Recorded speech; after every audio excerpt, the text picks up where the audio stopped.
So இந்த simulations படி நம்மளுக்கு வந்து பார்த்திங்கன்னா இது வந்து ஒரு பிசிபி ஆட்டோமேட்டிக் மேக்கரு. இதை சுற்றியும் நம்ம பார்க்கலாம். ஸோ இந்த டிசைன் வந்து இப்படி பண்ணியிருக்கு.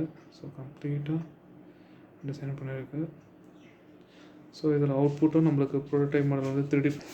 ஸோ 3D பிரிண்ட் டிசைனும் முடிஞ்சிடுச்சு. ஸோ அசம்பிளும் பண்ணிட்டேன்.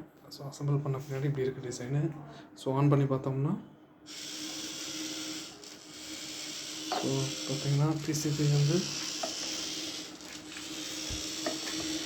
ஸோ ஆட்டோமேட்டிக்காக பிசிபி போர்ட்ஸ் வந்து டிசைன் பண்ணுற மாதிரி டிசைனு